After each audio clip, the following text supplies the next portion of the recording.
In this video, I'll show you how to fix the Apple Payment Declined message on your iPhone. By the way, if you run a business, Apple Pay probably isn't the best option for you, but I'll explain more about that later in the video. If your payment method has been declined in the App Store, the first thing you should do is update your payment information. Start by opening the Settings app on your iPhone, then tap your name at the top of the screen to access your Apple ID settings. From there, tap on Payment and Shipping. You may be asked to verify your identity using Face ID, Touch ID, or your Apple ID password.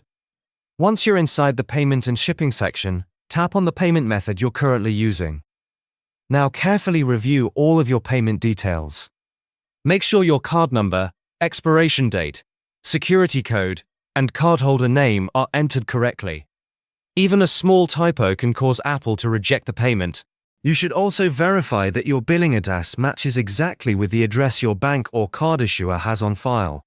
If any information is incorrect or outdated, update it and save the changes. If everything appears to be correct, but your payment is still being declined, the next step is to remove the payment method and add it again. To do this, tap Edit in the top right corner of the screen, and then tap the minus icon next to your payment method to remove it from your account. After that, tap Add Payment Method, and enter your card details again from scratch. Re-adding the card can sometimes refresh the connection between Apple and your bank, which may resolve temporary verification issues. Once you've added the payment method back, try making your purchase again to see if the problem has been fixed. If you're still seeing the payment declined message, there may be an outstanding balance or a problem with a previous purchase on your Apple account.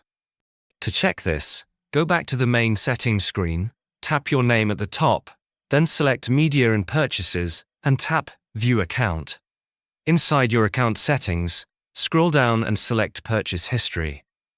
Here you'll be able to review recent purchases, subscriptions, pending transactions, and any fail this part is added to the best former payments of your Apple ID.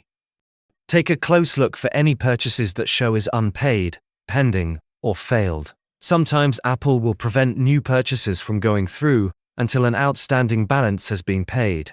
If none of these steps solve the issue, you may also want to contact your bank to make sure they aren't blocking the transaction, or reach out to Apple support for additional assistance with your account. Apple Pay is decent, but personally, I prefer MoneyGram for day-to-day money transfers, especially if you live in the US or Canada. If you're worried about online fraud, they even have physical locations near you where you can make transfers in person. There's a link in the description below to create a free account. But if you run a business or plan to start one, AirWallex is a much better option. You can send and receive money from all over the world, in many different currencies. It's a complete business banking account that goes way beyond what Apple Pay offers. There should be a video popping up on your screen now. It's a detailed AirWallex review covering everything you need to know. Click the video to start watching.